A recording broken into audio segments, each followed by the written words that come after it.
Welcome to Chapter 48, Part 1. If you made it this far, congratulations. You are on your journey to new highways, new beginnings of the Ordained Spouse series. This is a pivotal turning point of this journey. This is a warning dream, and this is a dream that you cannot miss, because this reveals what is the stumbling block and what you need to do to get to your ordained spouse, because there's been quite the new highways. Okay? And this is appointed times. I received this prophetic word on 8/22/2025. And we are well in 5 months later, and it's manifesting. It seems to be manifesting within 5 months later, which we are now recording this in December 2025.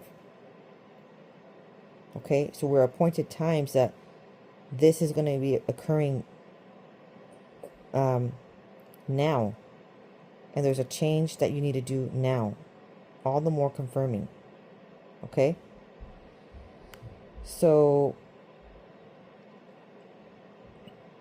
I received this prophetic word with a dream.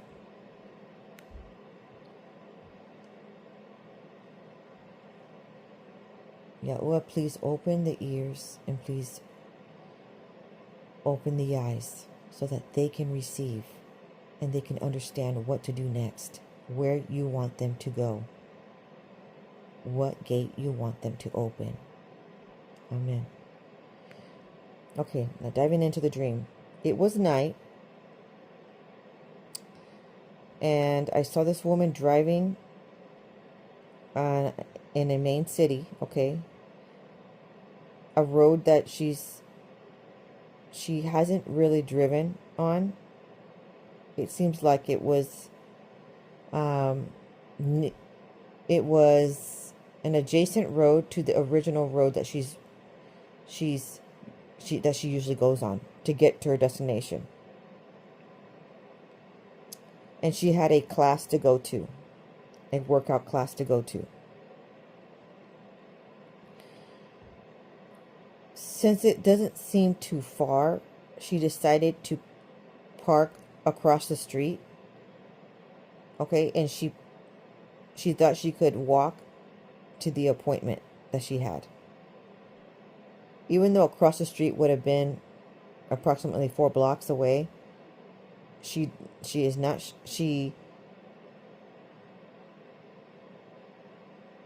thought she thought originally it was the main road to get to the location. She didn't realize it was so far away from the actual appointment.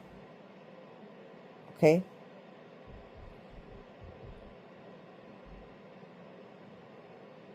So she got out of her car, and then she walked across the main street, busy street, and then she went through a series of, it looked like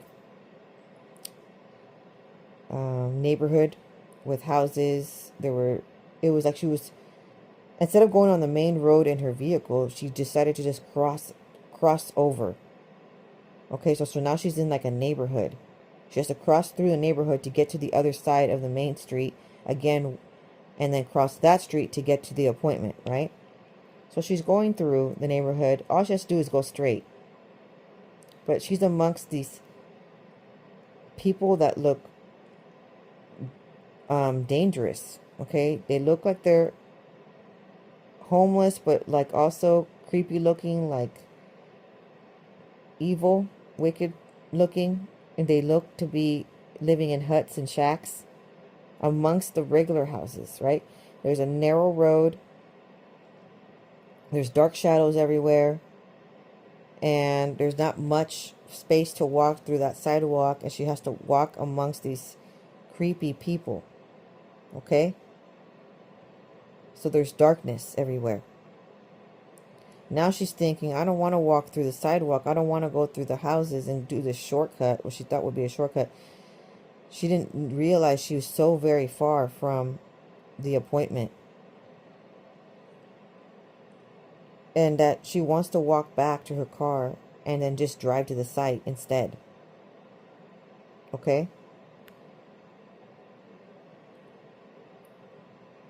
Now, she walked back to her car, but now she didn't have her keys. She doesn't know why either.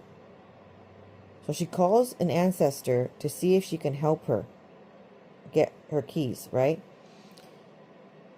So she's waiting by her vehicle, and the other ladies that were in that class that she needed to attend all gathered together at the parking lot where she was at. Okay? And so she knew that there was 120 minutes for the class. The class was 120 minutes long. And the group, the ladies group, heard her say she doesn't have her keys to her car. Suddenly they were gone. And she just had them. And she doesn't understand why this is happening. Okay? And she drove there, and now the keys are gone. Suddenly this woman receives a vision in the dream. I saw this woman have a vision. Okay? So she has a vision. I'm having the vision. I can see what she's seeing. And she could see that the keys are hanging on the tree, on the coat rack. Okay? And now this ancestor is there, and she asked this ancestor, can you drive to my house, she says, and bring my keys? Because somehow she had the keys to the other vehicle of somebody else for her car, and she didn't have the keys that went to her car. So obviously she can't get the car to turn on with the wrong set of keys, right? And she's saying to this ancestor,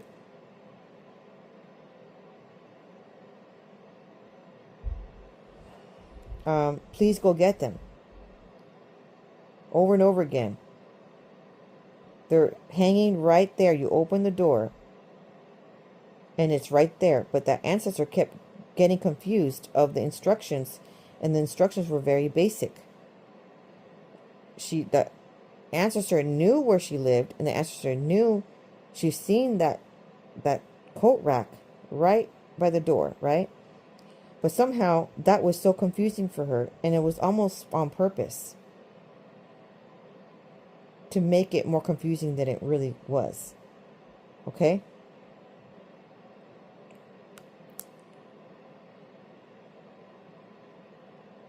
And so she thought of the idea, she'll just leave the car there, and she will or someone told her, just leave your car there and go to the class. And so this woman says she doesn't want to leave her car there like prior, because she knew that went all wrong, right? So she insisted that she needs her keys. Okay, so the ladies were now leaving to drive to the class. And so now she doesn't want to leave her car there, but then she's desperate to make it on time to the class, right? Because she doesn't want to miss the majority of the class because it's just taking so long.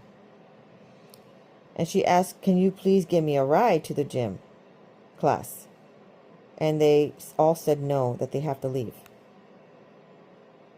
So that was a little bit weird, because she was kind of had been attending that class and learning about those ladies, and thinking that they're friends, that they could just help her, but they did not help her get to her destination. It's not everybody's a destiny helper, in other words. Okay? So then she goes back to the original idea, and she's just going to have to wait with her car and wait for the ancestor to bring her her keys. Then drive over, which was just across the street. And she parked her car in that parking lot. Now she has the keys, obviously, because she drove the car across. And she knows that the class is 120 minutes long. But now, due to the entire delay, there's only 15 minutes left to the class. Okay, so she walks in the building. All the doors look the same and all the walls look the same as well. And she can't find the room. When I say look the same, they all look to have this wooden walls and wooden doors, right? So it looks like a maze. It also looks like an entirely different building. And some are cracked open, some and they have individuals in those rooms. And some of those individuals are using the bathroom, and that's not the one she wanted to go in. Okay?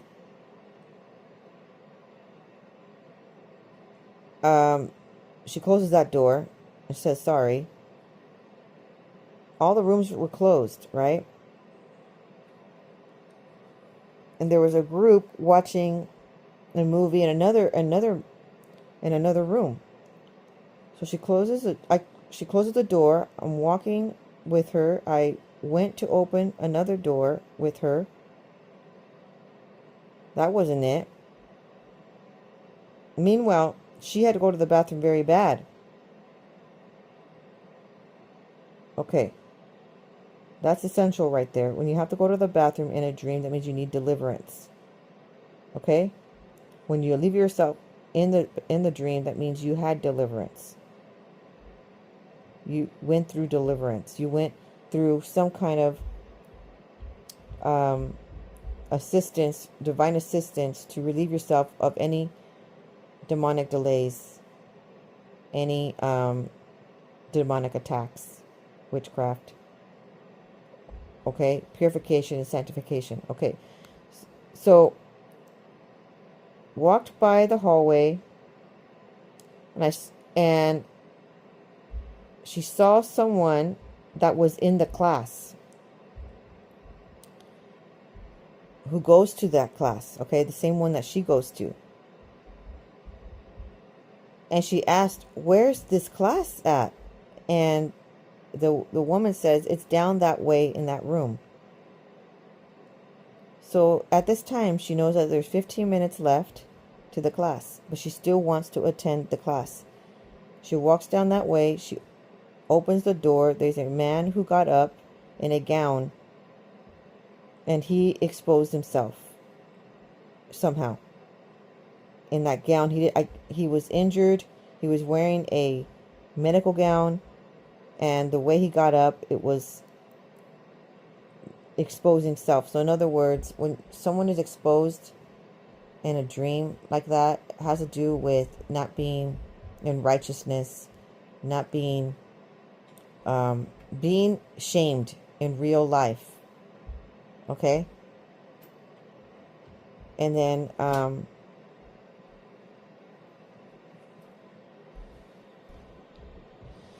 so now she's kind of getting a little stressed because she can't find. The woman said that was the room, and it really clearly was not the room. Okay? So being exposed of your body without clothing has to do with being in sin and being in the wrong path, or being in shamed and or failure. Okay.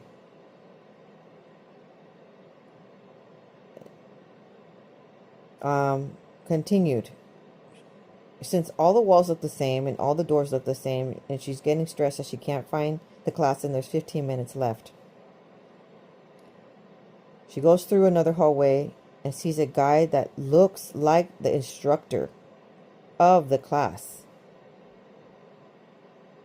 Okay, she passes some kind of um,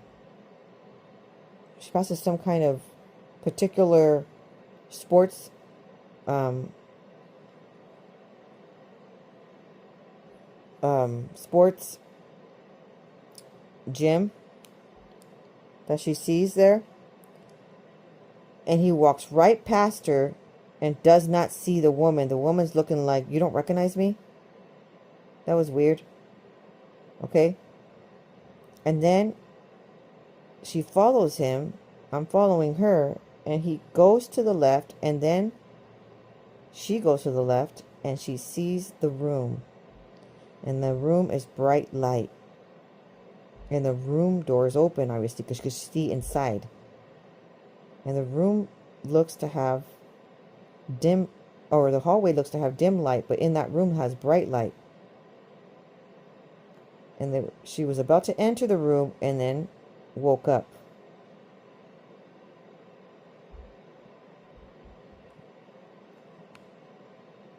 Okay.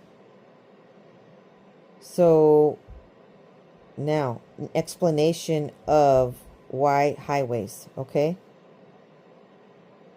Number 120 signifies, in Hebrew number, thus passing away the age of the flesh and beginning of the age of the spirit. Will apply and enhance your perception of what is taking place in that particular passage. Okay. So Strong's not 120 means Adam. It also means Rudy, a human being. It also means another hypocrite, low man, low degree person. Okay. So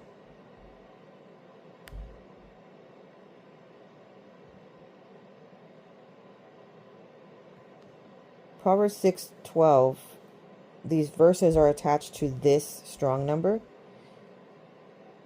A naughty person, a wicked man, walketh with a frowned mouth. Genesis 11:5. And Yahuwah came down to see the city and the tower which the children of men builded. Genesis 6:2. That the sons of Yahuwah saw the daughters of men, that they were fair, and they took them wives of all which they chose. Genesis 16:12. And he will be a wild man, his hand will be against every man, and every man's hand against him, and he shall dwell in the presence of all his brethren. Leviticus 5:4.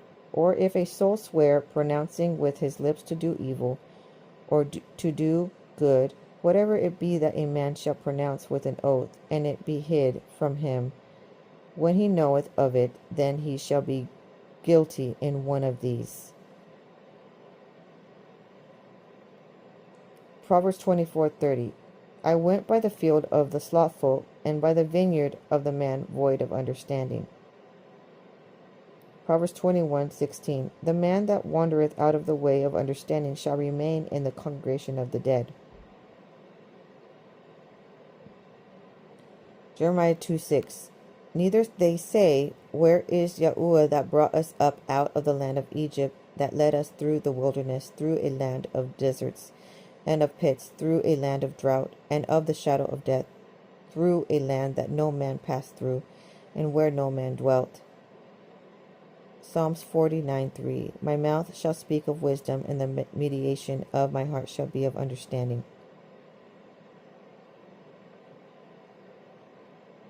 Okay, last verse, Psalms 62:10. Trust not in oppression, become not vain in robbery. If riches increase, set not your heart upon them. Okay, so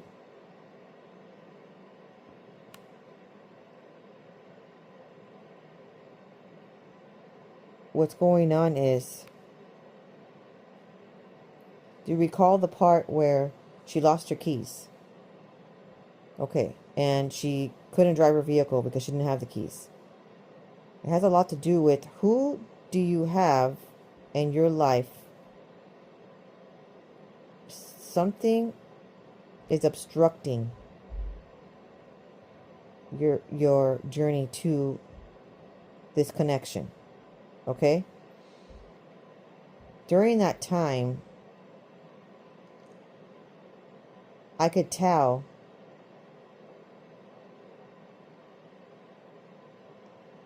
in my own personal life that there was some friendships inviting certain people back in my life.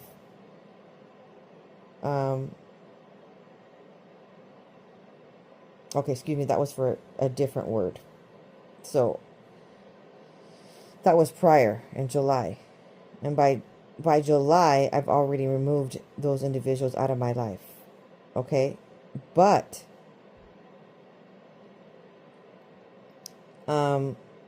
sometimes that interaction of doing so could already open a door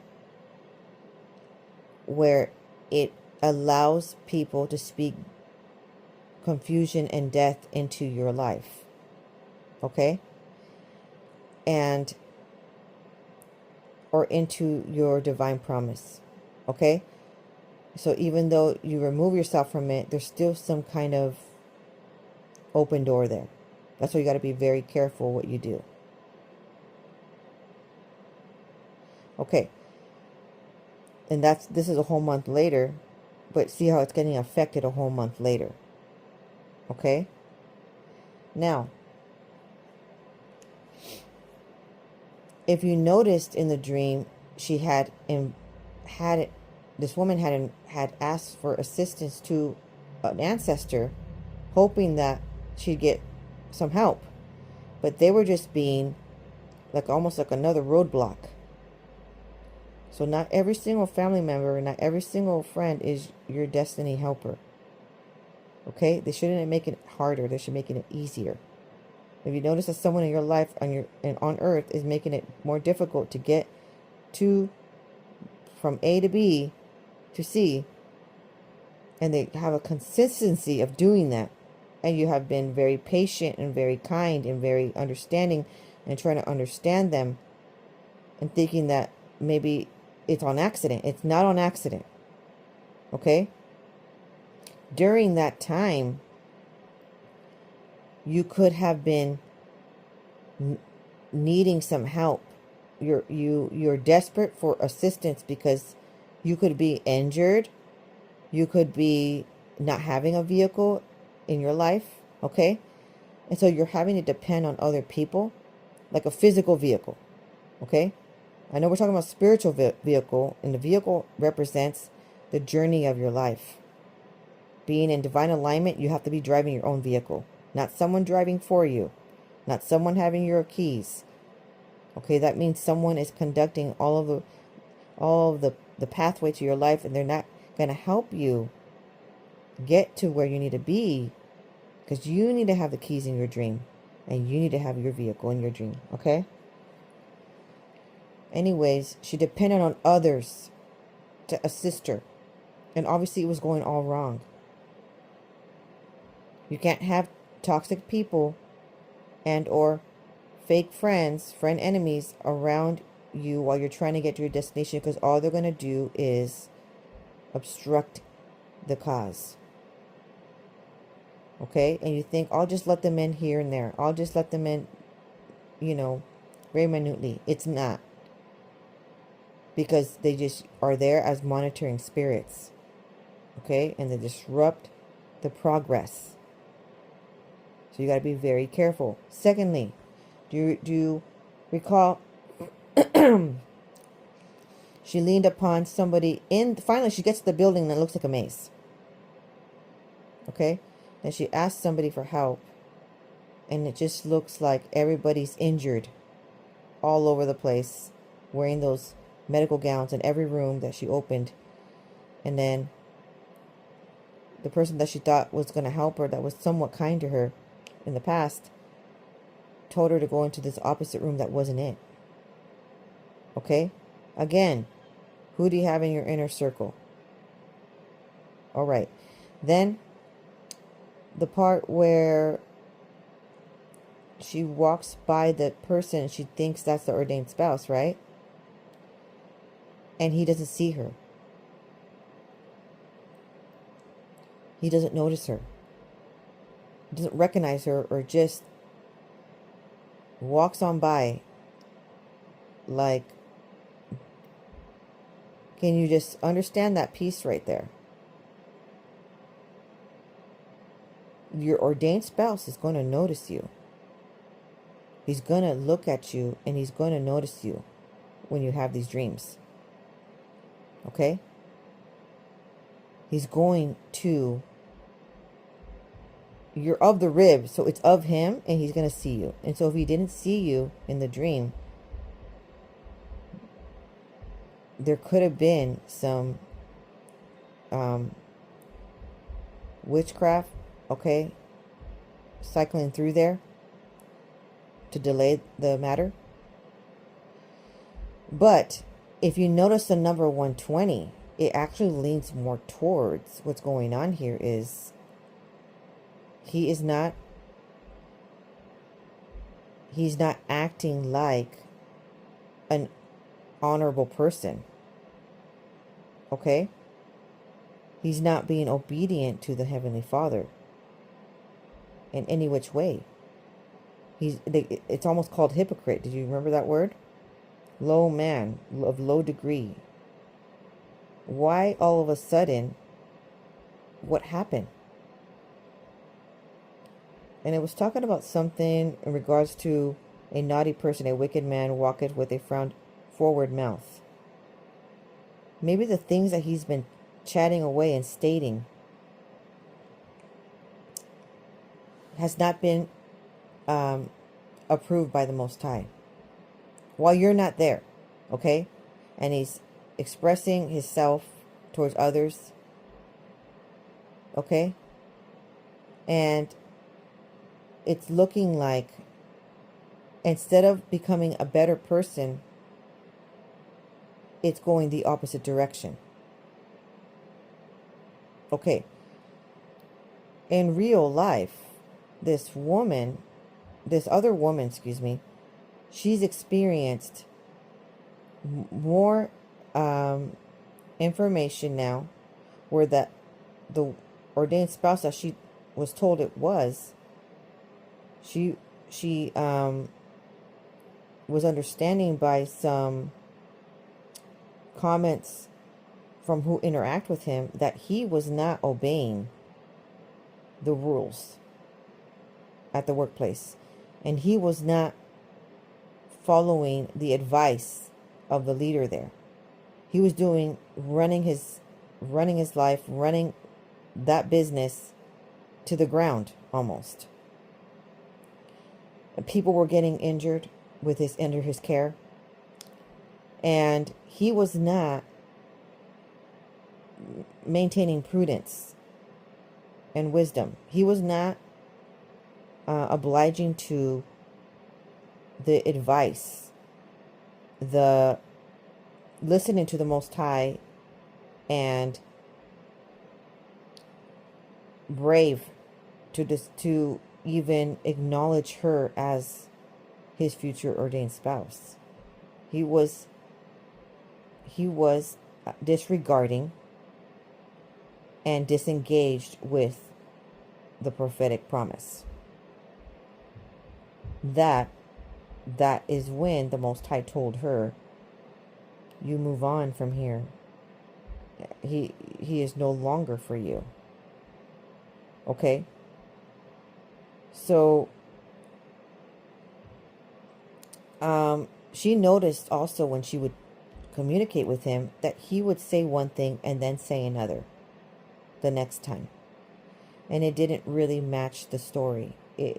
His story of his life would change, so she never knew what was really truly him. It was almost like the word hypocrite. Okay? And that's not someone that you need by your side. You had been there. Now talking to you, you had been in communication with that person. You had begun to know that person, and instead of becoming a better person, they we're um, de-escalating, okay? And it's no fault of your own. Everybody walks around with every chance, okay? And it's their opportunity to zip their mouth. They have nothing else to say, or to not, or to exploit, right?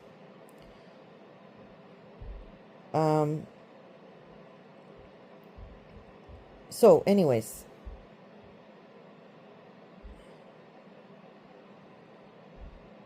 she saw that there was a door that was open that she needed to go through, right? And she needed to get to the class. Okay, so she finally found the class. Okay, and she was about to walk through, and there was a bright light, and then I woke up. Now, this is again confirming that when it's the correct door, it will be easy. It will be something is open for you if there's an open door and there's a bright light in there, okay? But not necessarily is Yahuwah going to be wasting your time and having you be at a place. You notice that he went to the left. Do you notice that this individual went to the left? Not necessarily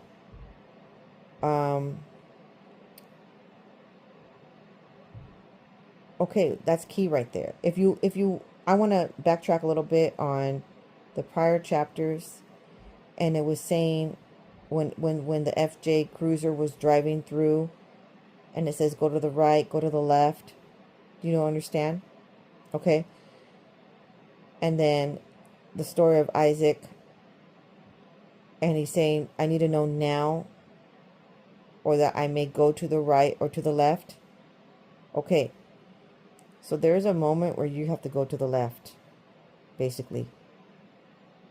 So the future ordained spouse is not going to be in the same place, in that maze building, okay? It's going to be, like, it's quite a journey, in other words, to get to the ordained spouse location. But you're going to be walking through and finally find it. And all of that delay with all of that darkness is because people around you who were supposed to support were pretending to assist. Okay? And they were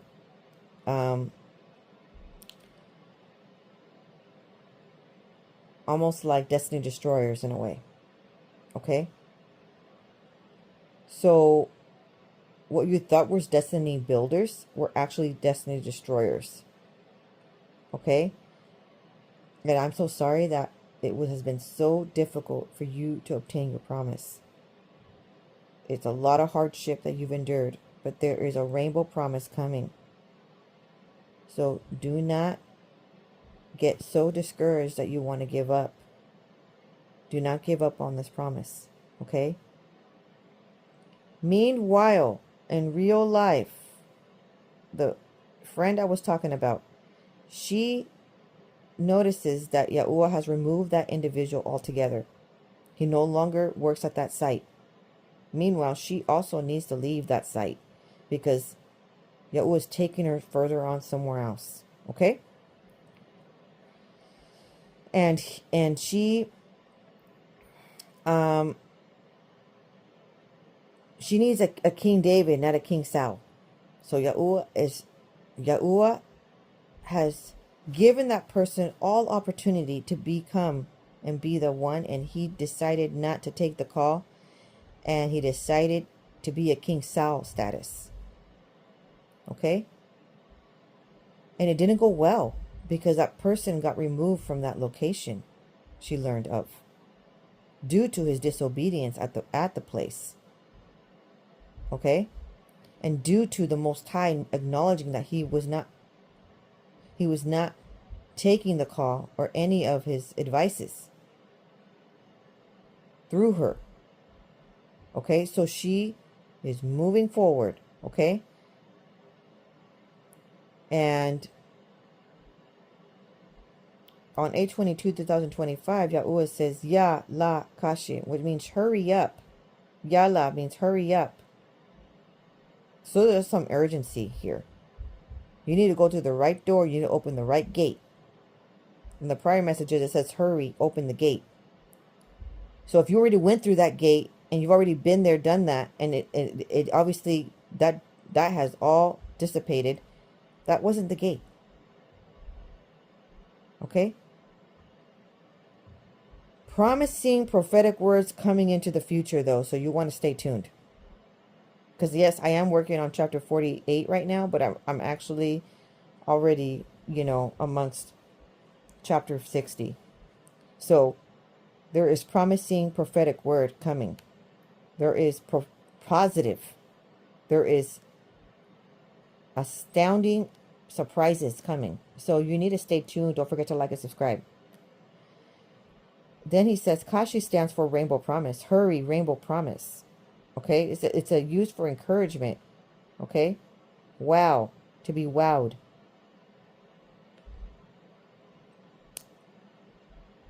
Okay, so now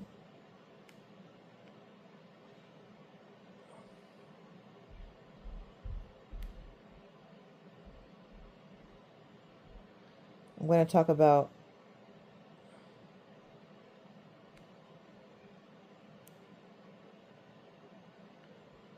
the number 15. Strong number 15. Remember, there was only 15 minutes left. It refers to the word abhe, meaning desire, longing, or willing, or consenting.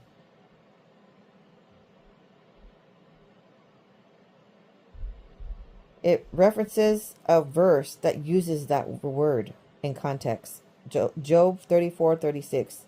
My desire is that Job be tested further. Okay, so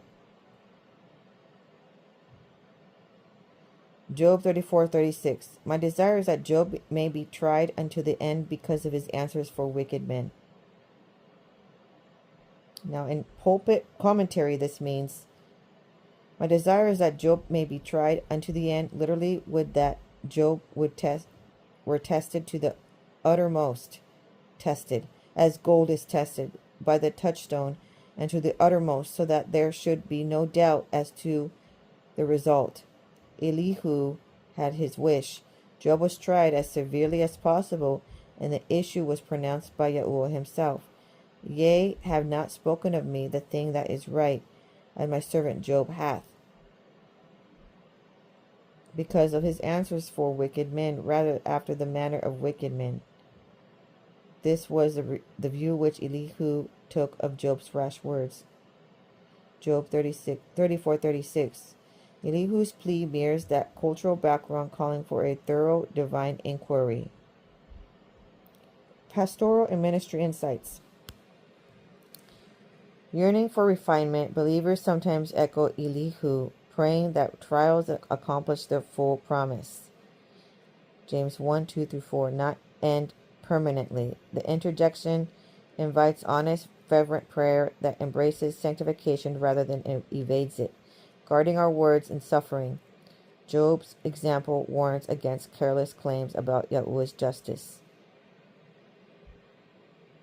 Intercession with compassion. Elihu's strong wish aims at Job's ultimate good, not his destruction. Petitions for another correction should spring from love seeking restoration. Okay, so right now you are going to be tested. Do you understand this here?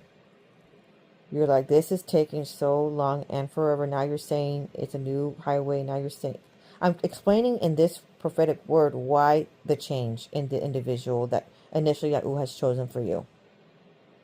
Okay? And now you're going to be tested because you just understood all, you come first full circle of why. Meanwhile, Yahuwah already has somebody else coming for you. They traveled. Okay? They traveled your way, literally packed bags and traveled. He's already sending in another individual. And that is phenomenal, okay? And that is wonderful. But meanwhile, you're being tried in this hour because maybe there's been some grumbling. Maybe there's been some depression. Remember when Job was very depressed when he lost everything? Remember that? When he was having those sores, leprosy all over his body, and he was sickly, and he was lost his home, lost his fortune, lost everything, right? And now he just wished to be dead, actually. Some of us have desired very negative thoughts due to not obtaining the promise already. And that's not the right mindset. So he's saying, be careful in this hour. Don't be grumbly, grinchy.